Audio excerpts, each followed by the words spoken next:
Good afternoon বন্ধুরা, কেমন আছো তোমরা? আশা করছি ভালো আছো, সুস্থ আছো। চুমকি হাজরা ব্লগ চ্যানেলে তোমাদের সবাইকে স্বাগত। আর আমিও ভালো আছি। আজকে বিকেল থেকে ভিডিওটা করেছি আর বৃষ্টি পড়ছে। বিকেলবেলাতে ভালো মতো বৃষ্টি পড়ছে, মানে দাঁড়ানো যাচ্ছে না। আর এই বৃষ্টি মাথায় করেই আমার ননদ বাড়ি চললো। অনেকবার বললাম থাকতে, মানে সকালবেলা যাওয়ার জন্য, কিন্তু থাকলো না, চলে গেল। আমার ননদ গেল আর দিদা এলো। দিদা বলতে আমার শাশুড়ি মা। তো পুজোতে এসেছিলো, চলে গিয়েছিলো, আবার এসেছে। দিয়ে আম এনেছে, একটা আম প্রায় 500 জন হবে।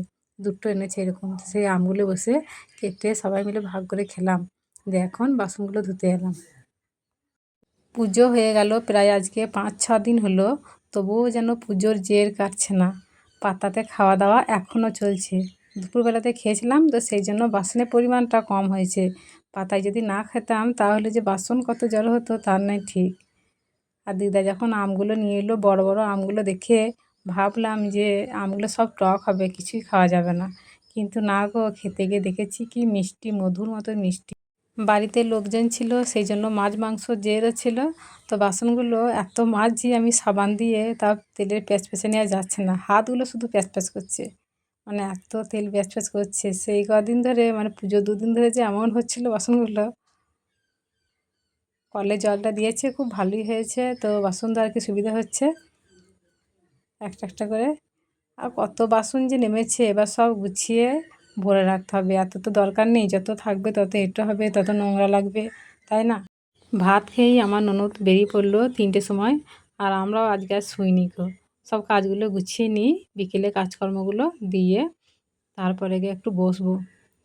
বাসনগুলো সব ধোয়া হয়ে গেছে, আর এখন উঠোনটাকে ঝাঁট দিয়ে দিচ্ছি। ঘর পিড়ে ঝাঁট দেওয়া হয়ে গেছে।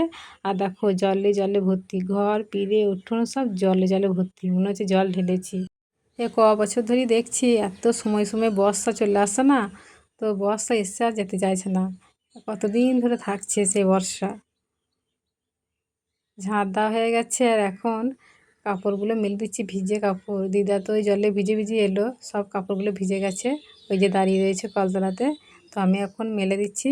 তো দিদা বলছিল যে উপরে গিয়ে মেলে দিয়ে আসতে, আমি বললাম জলটা ঝরে যাক এখানে, দিয়ে জলটা ঝরে গেলে তখন মেলে দিয়ে আসবো না, তা না হলে তো উপরটাও ভিজে যাবে, বলো জল পরে পরে। যেই শাড়িটা পরে এসেছে সেই শাড়িটাতে ভিজে গেছি, আবার যেই শাড়িটা ব্যাগে করে ভরে এনেছিল সেটাও ভিজে গেছে। তো এত কোথায় মিলবো বলো তো? তো জামা কাপড় তো এমনিই শুকোচ্ছে না, কত কষ্ট হচ্ছে। বোতলে জলগুলো এক এক করে ভরে রাখছি, সামনে যে বোতলগুলো ছিল সেইগুলোই ভরে রাখছি। আর বোতল সব হারিয়ে যাচ্ছে, খালি বোতল হারিয়ে যায়, বাটি হারিয়ে যায় পুজোতে। আজকেই রেশন দিয়েছে, আর রেশন আনতে গিয়ে কী ঝামেলা, এ বলছে যাবো না, ও বলছে যাবো না। আমাদের বাড়িতে এমনটাই হয়। তো পাড়া থেকে যদি রেশন ঘুরে যায় তাহলে অন্য পাড়ায় দিলে আর বোঝাই যায় না কখন কী দিচ্ছে না দিচ্ছে। তো সেই জন্য বকাবকি করলাম, তাই বিট্টু গেল। তো বিট্টুর আবার ফিঙ্গারপ্রিন্ট ওঠে নাই গো, আর এখন তো ফিঙ্গারপ্রিন্ট দিয়েই রেশন দেয়। আমার ভালোই উঠে, আমার গেলেই ঝপ করে হয়ে যায়, কিন্তু আমি তো সবসময় যাই না। যখন দেখি যে ওদের ফিঙ্গারপ্রিন্ট হচ্ছে না, তখন আমি ছুটে গিয়ে ফিঙ্গারপ্রিন্টটা দিয়ে আসি। বাইরে চালের বস্তাটা রেখি করবো, জলের এত ছাদ দিচ্ছে, ঘর পর্যন্ত ঢুকে যাচ্ছে জলের ছাদ। চালগুলো তো ভিজে যাবে, তো সেই জন্য তাড়াতাড়ি করে গিয়ে বালতিতে ভরে রেখে দিই, তারপরে অন্য কাজ করব। এই জলে কাদায় ছেলেদের খেলাধুলো করতে খুব অসুবিধা হচ্ছে। তো আমার ছেলেরা তো এই কদিন ধরে খেলতে যেতেই পায় নাই, পুজো পুজো করে, আবার বৃষ্টি পড়ছে সমানে, দিয়ে চুপ করে ঘরে বসে আছে। মুখটা দেখে খুব মায়াও লাগছে। আটাগুলো শেষ হয়ে গিয়েছিলো, বিছুরামটা খেতে দিই, তো তো দিয়েছে, ভালোই হলো, খেতে দেওয়া হবে।